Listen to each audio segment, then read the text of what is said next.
a nuestra primera invitada, ¿sí?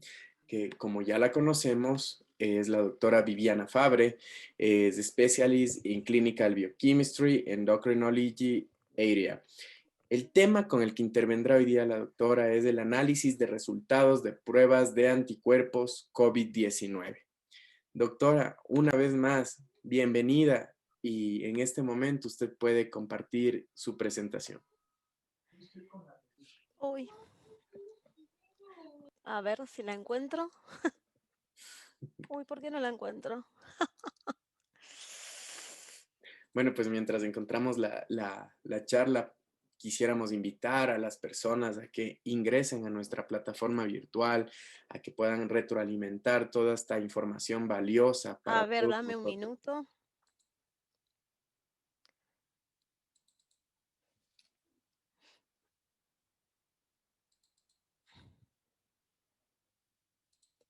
Ahí. Bueno, a los participantes también hay que recordarles que el día de mañana estaba previsto un banco de preguntas en la plataforma, el cual se va a alimentar un poco más antes de subirlo, así que no se preocupen que mañana tal vez no estén las preguntas A ver. colgadas aún, sino la siguiente semana. Muy bien. Listo, Ay, creo que perdón. estamos listos Ay, para sí. iniciar con la doctora ¿Se Fabra. está viendo o no? Sí, lo estamos viendo. Porque ya la... Sí. Sí, bueno, yo no lo veo en realidad como presentación. No, todavía no está como presentación. Usted tiene razón. Sí, yo... Ahí está. Ok. Ahí está. Ahí Bienvenida, el está. auditorio es suyo. Bueno, muchas gracias. Gracias, Joana, nuevamente por la invitación. Es un verdadero placer poder estar con ustedes el día de hoy, nuevamente. Y la verdad que, como siempre le digo a Joana, les tengo mucho cariño y ojalá podamos encontrarnos en algún momento cuando esto termine. Yo lo que les quiero empezar un poco aclarando es que nosotros formamos parte de un laboratorio especializado en endocrinología, es decir, en la determinación de hormonas que forma parte o se encuentra instalado o dentro del hospital de clínica que pertenece a la Universidad de Buenos Aires. Nosotros nos especializamos en hormonas y en el contexto de esta pandemia y dado que estábamos probando un equipo para medir hormonas que es el Maglumi, de SNAI, en el contexto de la pandemia nos han ofrecido poder evaluar pruebas para la medición de anticuerpos para COVID-19. En realidad les hago esta aclaración porque yo no soy especialista en inmunología, sí el grupo que dirijo y yo nos especializamos en lo que es verificación y validación de métodos, en donde en realidad esto está fundamentalmente basado en estas personas que forman parte de mi equipo.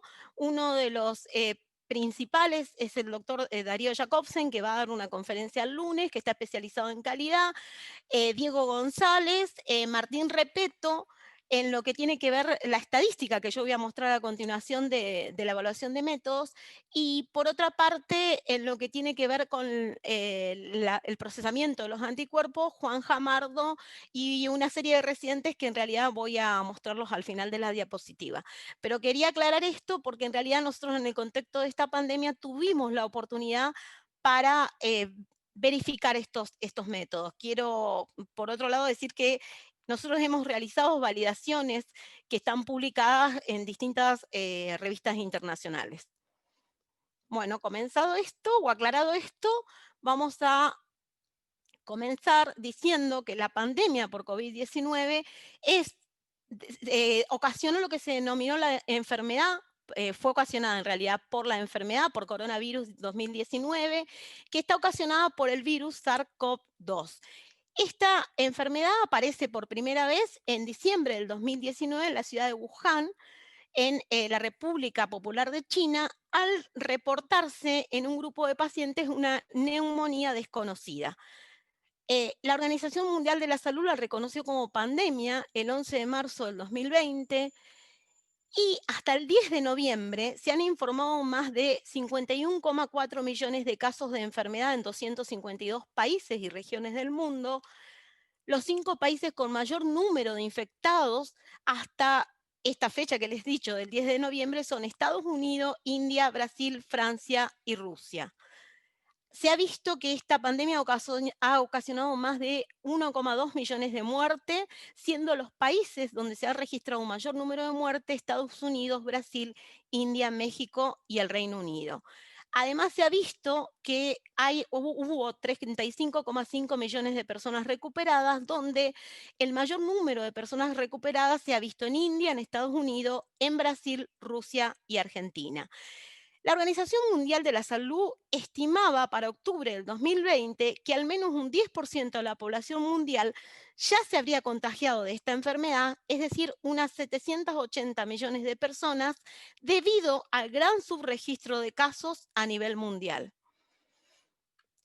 En cuanto a las manifestaciones clínicas del COVID-19, esto presenta un amplio espectro de manifestaciones que van desde infecciones asintomáticas hasta infecciones leves, tipo un resfriado común, infecciones moderadas y algunas severas o finalmente graves, que en realidad representan un porcentaje entre un 10 y un 15%, y que estas severas en general requieren hospitalización en unidades de cuidados intensivos para asegurar el soporte respiratorio asistido y otros tratamientos médicos hasta la recuperación, y en algunos casos puede llevar a la muerte del paciente.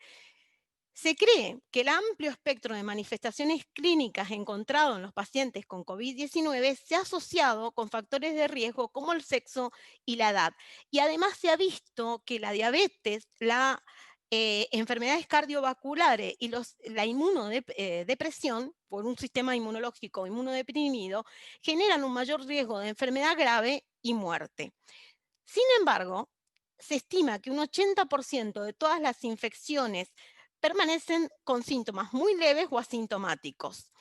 Desde el punto de vista epidemiológico, estas personas aparentemente infectadas pueden tener bajas cargas virales, mientras siguen diseminando el virus, y por lo tanto pueden ser responsables de epidemias silenciosas y también afectar o conducir a la infección en personas más susceptibles que eventualmente pueden desarrollar la enfermedad clínica. Es por ello que el diagnóstico oportuno y preciso de la infección por COVID-19 es la piedra angular del tratamiento apropiado para los pacientes y es crucial para limitar la propagación del virus, especialmente porque los sujetos asintomáticos o levemente sintomáticos pueden ser responsables de la transmisión del virus. Por lo tanto, las pruebas asumen una relevancia crítica para garantizar una respuesta eficaz a la pandemia por COVID-19 y a un posible brote por COVID-19. En lo que respecta al diagnóstico, el estándar de oro actual para el diagnóstico etiológico de la infección por SARS-CoV-2 es la detección del material genético del virus mediante la técnica de retrotranscripción y amplificación por la reacción en cadena de la polimerasa. Esta técnica se lleva a cabo en muestras de tracto respiratorio, como sabemos, hisopado nasofaringeo. También existen los test de antígeno que confirman la presencia del virus al detectar sus proteínas, pero sin embargo, estos test están muy cuestionados y se ha demostrado que las pruebas de pacientes con sospecha de infección por SARS-CoV-2 con ensayos basados en antígeno pueden producir una alta tasa de falsos negativos en la práctica clínica. Finalmente, la producción de anticuerpos específicos, en particular IgM, IgA también e IgG, anti-SARS-CoV-2, debe utilizarse como un método no invasivo adicional. No es una prueba diagnóstica. Entonces, teniendo en cuenta esto, recordemos que la respuesta humoral que da origen a anticuerpos fundamentalmente contra la proteína S, bloquea la unión del virus a las células que son susceptibles, que son las células que son positivas para el receptor de la angiotensina 2. Recordemos que la respuesta de anticuerpos en pacientes infectados por SARS-CoV-2 continúa en investigación y que la utilidad clínica de los tests comercializados para detectar anticuerpos se encuentra en discusión. Es más, en diferentes publicaciones se observa heterogeneidad en la sensibilidad de los anticuerpos durante el curso de la infección, pero en la mayoría de las mismas se evalúa su desempeño en la población norteamericana, europea o asiática, por lo que desconocemos el desempeño en nuestro medio. Y en realidad esto fue uno de los motivos por lo cual nosotros lo estudiamos en la población que teníamos en ese momento en el hospital de clínicas. Recordemos que IgM e IgA aparecen en la primera semana de la infección, mientras que la IgG en general se ha visto que aparece más tardíamente. Si bien vamos a ver ahora un trabajo de Pleban y colaboradores donde en realidad muestran otra cosa. La realidad es que el momento en que aparece IgM e IgG es bastante controvertido de acuerdo a los distintos autores. Bueno, entonces, ¿por qué sería importante medir los anticuerpos? Se ha visto que el estudio de anticuerpos contra los diferentes antígenos del SARS-CoV-2 en diferentes poblaciones y en diferentes momentos durante la pandemia sería una forma importante de comprender la dinámica de la transmisión y la seroprevalencia. Por otro lado, algunos autores dicen que las mediciones de títulos de anticuerpo en series, en cohortes de sobrevivientes de COVID-19, permitiría determinar cuánto tiempo permanece activa la memoria inmunológica y su efecto sobre la posible reaparición del SARS-CoV-2 u otros brotes de coronavirus. Bueno, teniendo en cuenta todo esto, es que cuando nosotros nos proponen evaluar el desempeño, en realidad evaluar la sensibilidad, lo que nosotros hicimos la evaluación de, sobre todo la sensibilidad y especificidad de los test a los cuales tuvimos acceso, un poco lo que hicimos es buscar referencias bibliográficas en ese momento de qué se decía o qué se estaba proponiendo desde la bibliografía en cuanto a la medición de anticuerpos. Y así nos encontramos con este trabajo que es del doctor Plevani y colaboradores. El doctor Plevani es un investigador que se desempeña en el norte de Italia, cerca de Veneto, y en donde en realidad él lo que analiza es la performance analítica de un inmunoensayo quimioluminiscente para medir anticuerpos IgM e IgG para SARS-CoV-2 y además analiza la cinética de anticuerpos. Esto coincide con que este método era el mismo método que nosotros teníamos en nuestro laboratorio. Si bien varía el autoanalizador, él también utilizó un McLumi 1200 de SNAI para evaluar la performance de los anticuerpos que nosotros queríamos ver, en realidad queríamos en nuestra población ver qué grado de concordancia positiva o negativa tenía con la PCR. Cuando estos autores plantean el trabajo, discuten algunas cosas que me parecieron interesantes traerla a esta disertación. Por un lado, ellos hablan de la tendencia de los laboratorios a incorporar metodología automatizada en las últimas décadas y dicen que en parte esto se debe a la necesidad de buscar mejores rendimientos analíticos y por ende mejores rendimientos clínicos.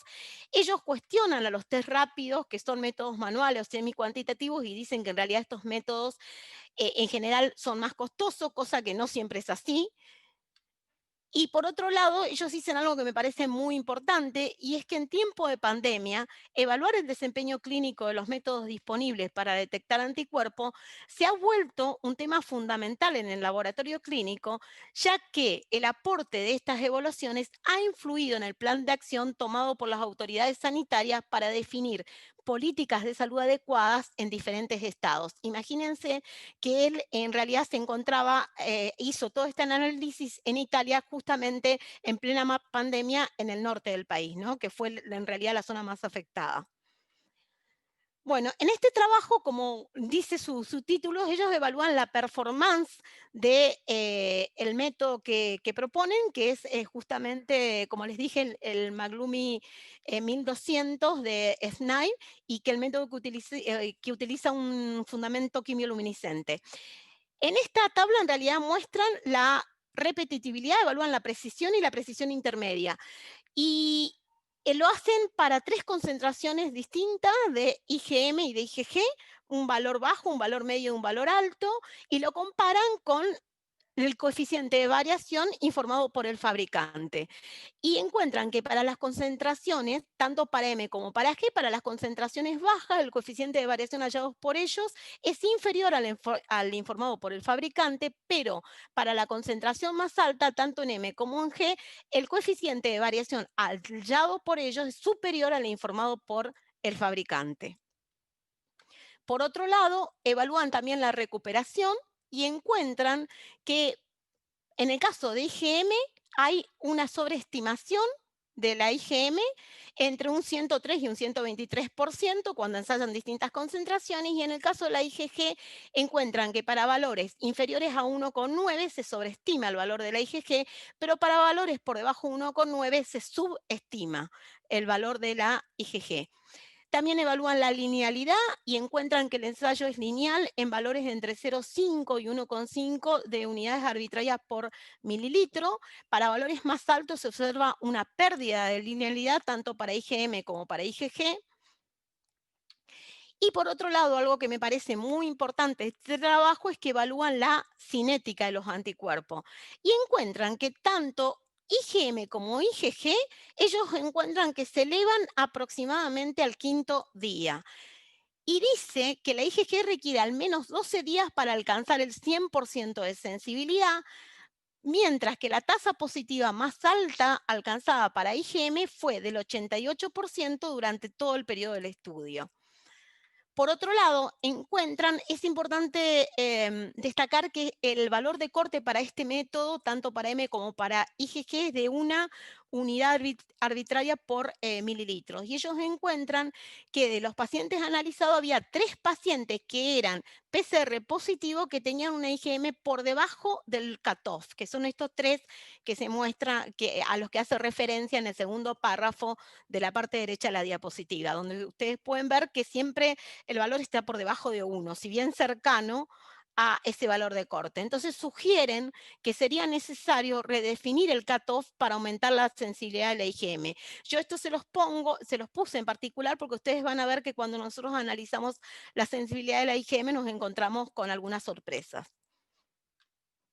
Entonces, cuando ellos discuten este trabajo, lo primero que dicen es que se comprobó una performance analítica adecuada del Maglumi 2000 Plus para la medición de los anticuerpos, que los resultados muestran que el Maglumi tiene excelentes características de precisión, muestran la repetitividad, que también fue adecuada.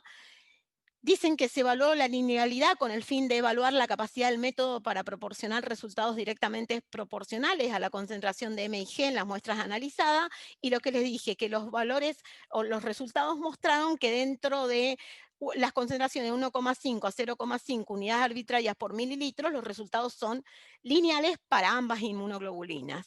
Por otro lado, dice que llevaron a cabo ensayos de recuperación y que se evaluó la cinética de los anticuerpos, que como vimos, este trabajo muestra en realidad, o dice en realidad que en la población que ellos analizaron, tanto la M como la G empezó a incrementar, se comenzó a mostrar su primer incremento el día 5 de inicio. Ellos ponen como inicio de los síntomas que el individuo tuviera fiebre, ¿no?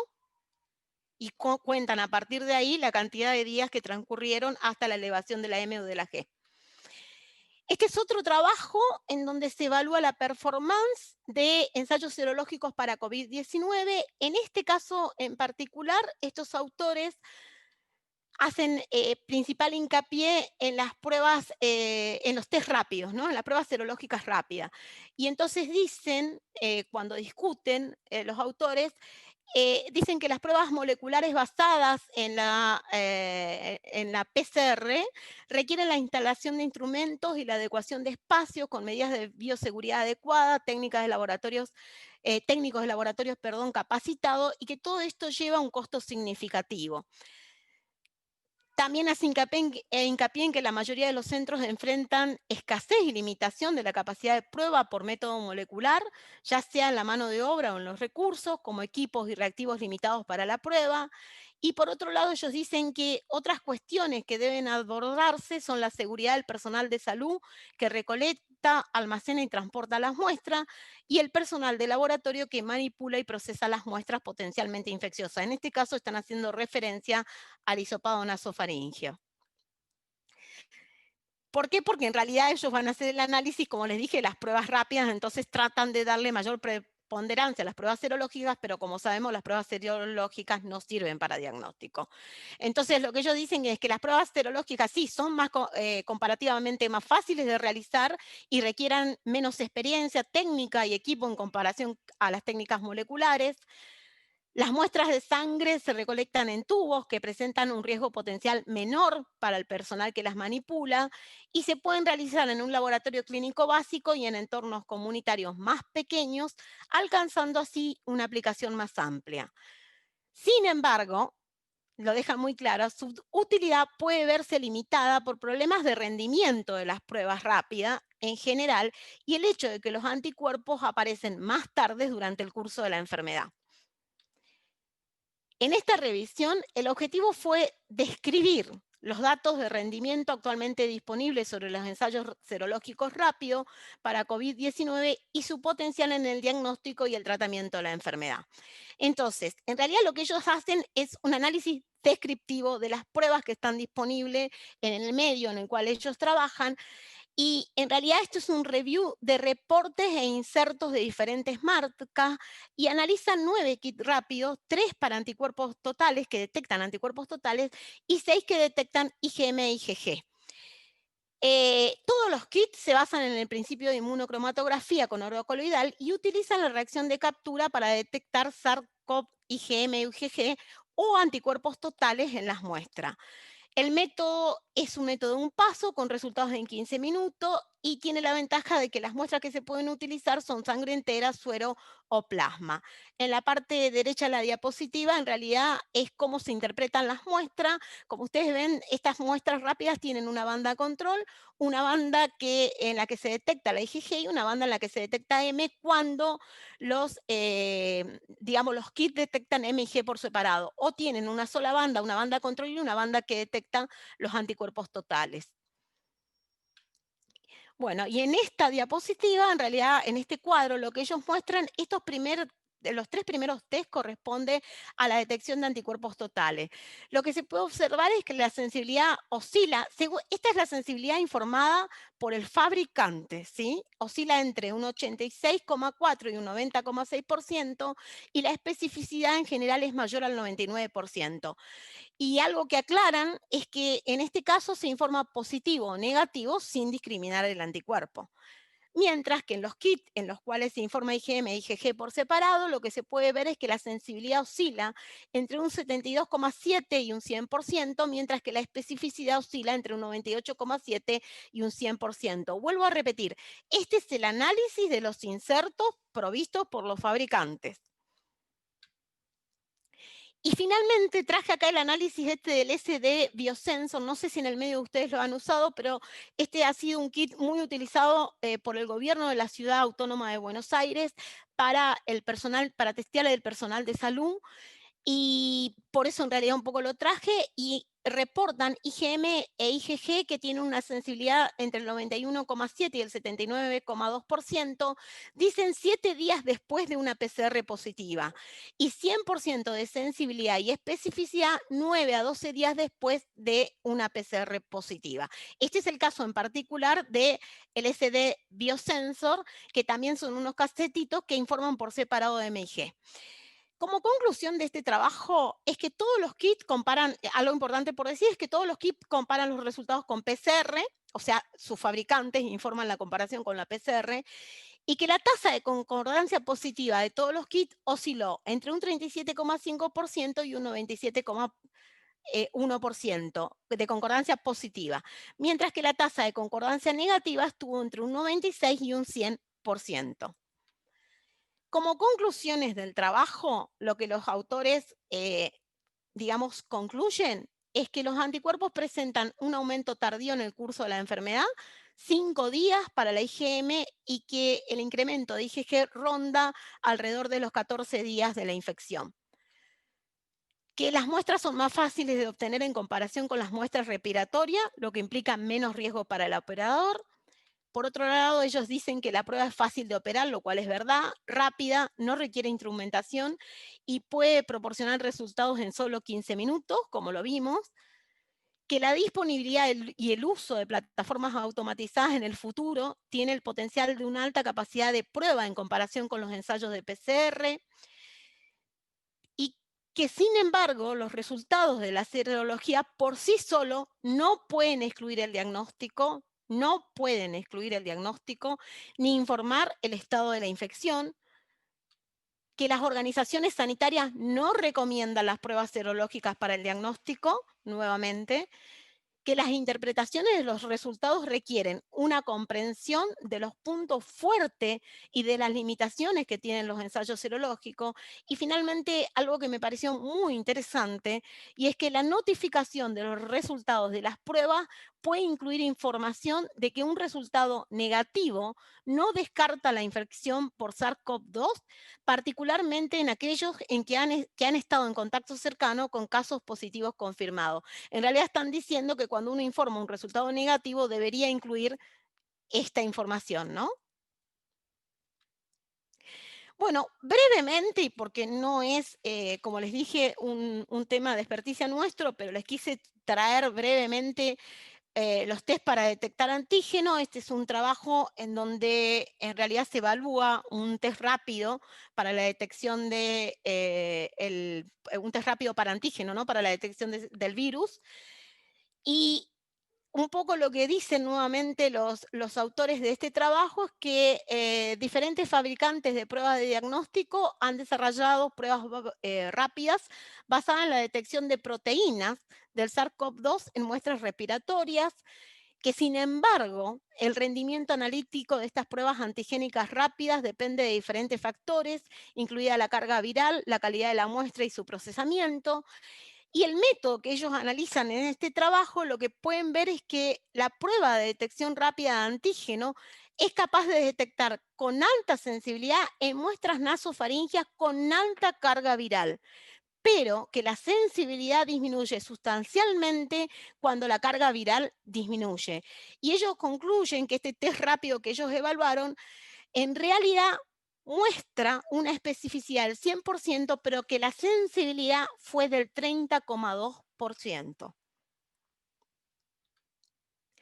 Bueno, y acá en realidad lo que les voy a mostrar a continuación es nuestra experiencia. Nosotros tuvimos la posibilidad de comparar los resultados obtenidos en la evaluación del desempeño clínico de un inmunoensayo cromatográfico de flujo lateral, un test rápido para la detección cualitativa de anticuerpos, que es el LUNGEN, y el ensayo quimioluminiscente, como les dije, automatizado en el McLumi 800.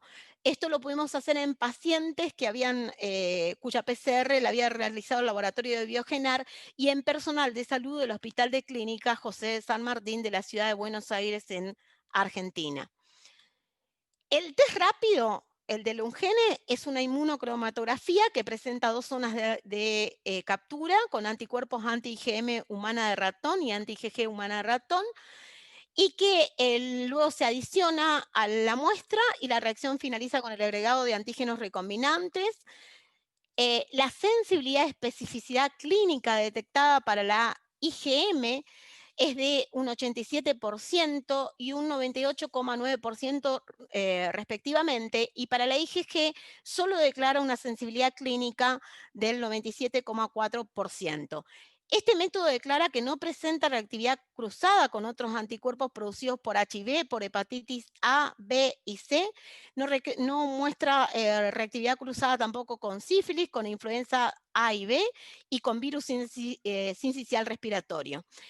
En cuanto al otro método, que es el CLIA, el método automatizado quimioluminiscente, utiliza anticuerpos monoclonales, IgM humana, como captura, y un antígeno recombinante marcado con ABEI, y declara una sensibilidad y una especificidad clínica de 78,6% y 98,5%. Para IgG utiliza como captura sí, un anticuerpo policlonal lo utiliza en este caso, y luego un antígeno recombinante. Y declara una sensibilidad y especificidad clínica de 91,2% y 95,6%. Este método declara no presentar reactividad cruzada con anticuerpos generados por otras enfermedades respiratorias como virus sincicial respiratorio, influenza A y B y parainfluenza, y tampoco con adenovirus. Acá les traje en realidad en qué consistía el test rápido. El test rápido tenía un panel de prueba, que son las cubetitas esta, en donde se lleva a cabo la inmunocromatografía. Tenía además un pad con alcohol. Este es uno de los test rápidos más completos porque trae hasta el alcohol, una lanceta, una pipeta y un suero diluyente. Se agregaba una gotita en la plaquita en donde se realizaba la inmunocromatografía, una gota de sangre, que como les recuerdo, podía ser sangre entera, suero plasma, y luego se agregaban 2 gotas de diluyente. Se esperaba entre 10 a 20 minutos y luego se leía el resultado. No debía pasar más de 20 minutos. Y acá se muestra la lectura de los resultados. O sea, la banda control con G y M positiva, o dependía de lo que el paciente tuviera, ¿no? Una banda control con G positiva, con M positiva, y también había resultados no válidos que eran informados por el test, que era cuando no aparecía la banda control. Cuando la banda control no aparece, eso ya invalida el resultado. Bueno, para evaluar este test, nosotros incluimos 89 sueros que provenían de pacientes con PCR positiva para SARS-CoV-2 en el hisopado nasofaringeo, que tenían PCR positiva, y 48 individuos que tenían PCR negativas, en el caso del test rápido. Y en el caso del método automatizado incluimos 106 pacientes que eran PCR positiva por el hisopado nasofaringeo y 61 individuos con suero, ¿no? Con PCR negativa. En esta tabla, en esta diapositiva, en realidad les muestro los resultados obtenidos para el Maglumi comparado con la PCR, ¿no? Los valores positivos y negativos, como les dije, eran 106 en total positivas y 58 negativas, que lo que puede observarse es en realidad cómo se distribuyeron los datos. Esto es Maglumi MG, y acá abajo Lungen, el test rápido MG. Bueno, y lo más importante es lo que se desprende de esta tabla, en donde lo que puede verse es que nosotros, en realidad, la ejecución de los ensayos y el análisis de los resultados se diseñó de acuerdo a lo establecido por la guía de P12A2 de la CLSI. La diferencia entre los índices kappa que se usó para estimar la concordancia general de la metodología analizada respecto a la PCR se evaluó según el test de chi cuadrado. Y teniendo en cuenta la utilidad clínica, el desempeño en la detección de IgM en ambos métodos evaluados es pobre, obteniéndose un porcentaje de concordancia de 56,6%, ¿no?, para CLIA, y 56,2% para el test rápido, el de Lungen.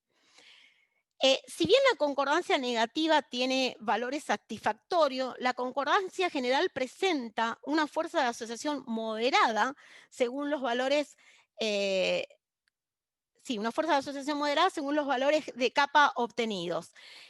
Estos resultados se asemejan a los reportados por DEC y colaboradores, donde se encontraron que las medias de sensibilidad clínica en diferentes publicaciones varía entre un 58,4% al inicio de los síntomas y un 75,4% entre el día 15 a 21 de inicio de los síntomas. Resultados diferentes encontramos al evaluar la IgG, ya que la detección de IgG fue buena para ambas metodologías, pero con el test rápido se obtuvo una concordancia general mayor que con CLIA, ¿no? Estos resultados en realidad muestran un alto grado de concordancia respecto a pacientes infectados, de acuerdo a los publicados por DEC y colaboradores, y con desempeños similares al obtenido por otras plataformas, incluida la medición de anticuerpos totales. En ambos métodos se observan diferencias significativas en el índice kappa cuando se comparan IgG e IgM.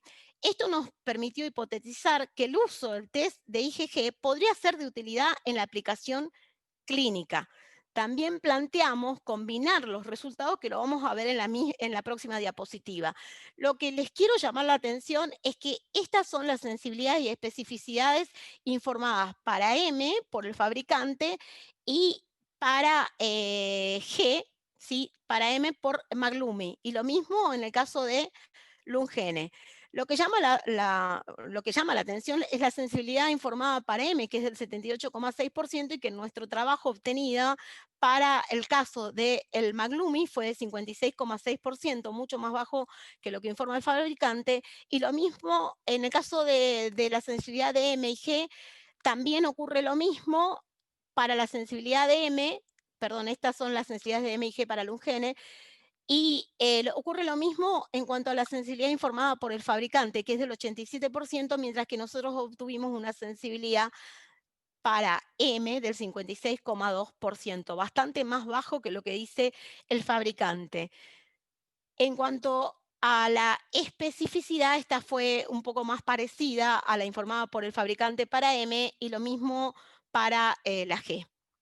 El comportamiento de la G fue mucho más robusto y más parecido a lo que informaba el fabricante que el de la M, donde la sensibilidad fue muy baja por ambos métodos, a pesar de que los fabricantes informan otras sensibilidades.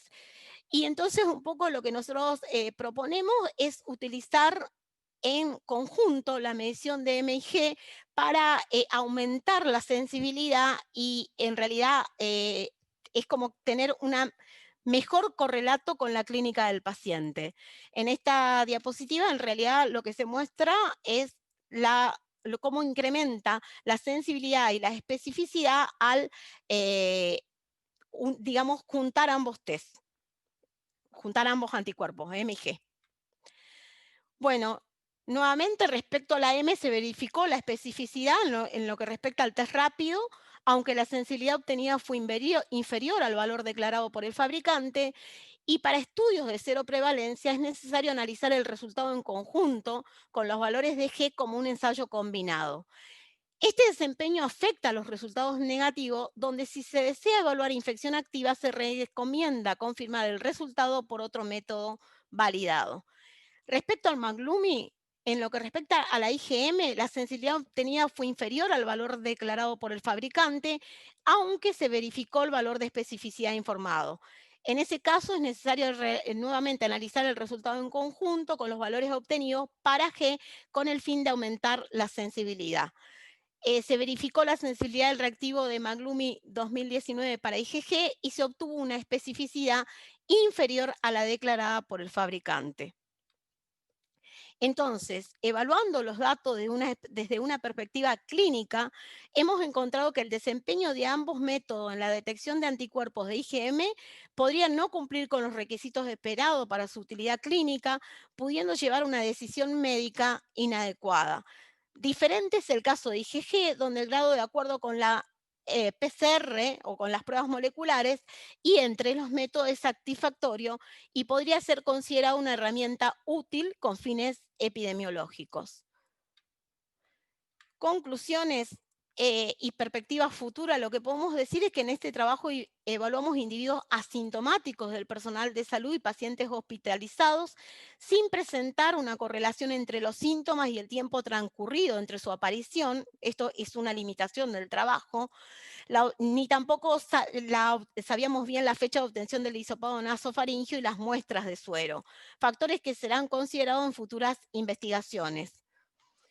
No obstante, hemos podido evaluar el desempeño clínico de ambos test en una situación similar a la que se podría presentar en estudios epidemiológicos en nuestra población, y que en resumen concluimos que los test son útiles para el estudio de cero prevalencia en la población, teniendo en cuenta las consideraciones que se han discutido anteriormente, fundamentalmente la alimentación de la IgM.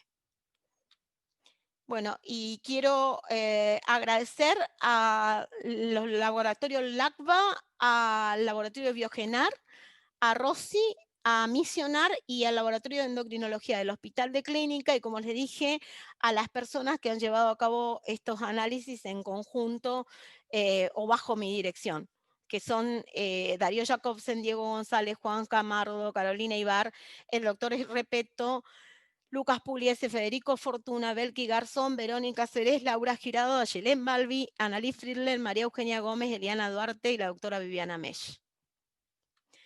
Y bueno, muchas gracias. Yo creo que todas estas cosas se llevan adelante por existir o nosotros creer fuertemente en el trabajo en equipo, y estos son algunas de las personas que me acompañan.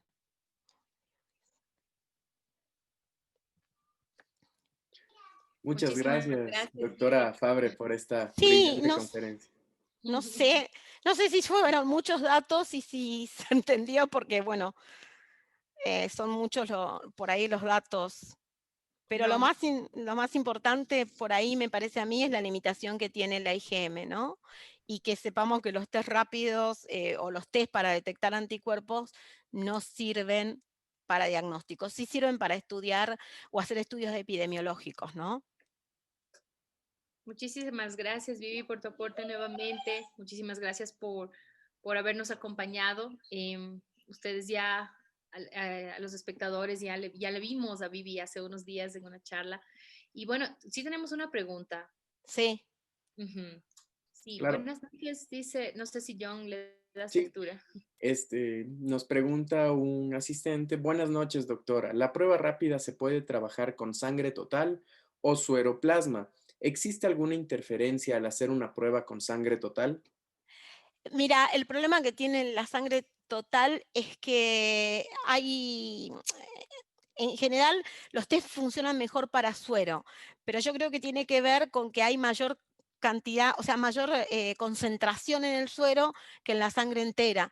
En la sangre entera, en general, los test tienen algunos problemitas. Yo te digo, en base a la experiencia, ¿no? Porque justamente ahora estamos probando un test que se está diseñando en Ushuaia, en Argentina, en el sur de Argentina, y nos han traído para que los probemos. Y claro, ellos lo probaron en suero, y en suero anda fantástico, pero en la sangre entera no se ve tan clara, o sea, no se ve bien las líneas, no son nítidas las líneas que marcan IgG e IgM, y yo creo que esto tiene que ver con que hay que tener muy claro cuál es la relación entre la sangre entera y el buffer, si es la misma relación o no, o si en realidad tiene que estar más diluida o más concentrada la muestra. Yo creo que el principal problema lo van a tener sin duda con la sangre entera, porque nosotros lo hemos visto, y tiene que ver con, creemos nosotros, tiene que ver, creo yo, y lo hablaba el otro día con una infectóloga, porque yo me preguntaba, ¿por qué la sangre entera no funciona y sí funciona también el suero? Y la doctora Reboredo, que es una infectóloga prestigiosa de Argentina, lo que me decía es que esto, que en el suero hay mayor concentración de anticuerpos y que por ahí en la sangre está más diluido, y por eso hay que tener muy claro qué relación. En general, estos test proponen usar la misma relación para suero que para sangre entera. Entonces, la realidad es que se ve menos nítidamente, o en algunos casos es negativo, cuando el suero es positivo, ¿no? ¿Se entiende? No sé si se entiende. Sí.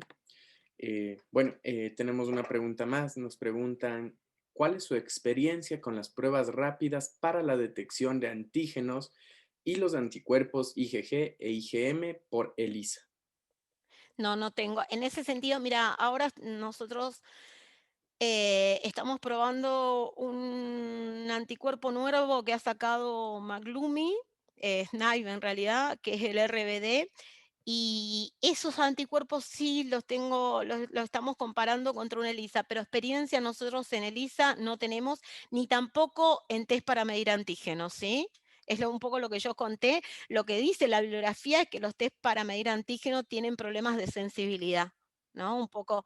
Si bien en el trabajo que yo mostré que hace la revisión de los insertos, pero como les dije varias veces a lo largo de la conferencia, esto es lo que informan los fabricantes, que si ustedes ven, Lungene y Maglumi informan una sensibilidad que nosotros no la obtuvimos en nuestro trabajo.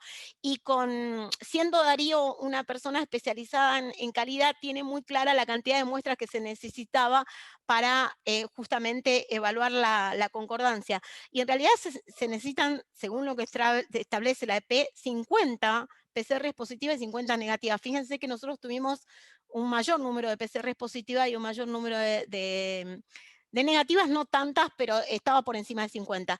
Y la realidad es que nosotros, el fabricante informaba una sensibilidad mucho más alta. Y cuando yo mostré también en ese panel el SDS Biosensor, que es un reactivo, es un test rápido coreano, que fue muy utilizado para screening de la población del personal de salud en la Ciudad Autónoma de Buenos Aires. Ellos, los bioquímicos de la ciudad, me comentaban que tampoco cuando hicieron el estudio de la concordancia, la sensibilidad que hallaron era muy inferior a la informada por el fabricante. ¿Sí?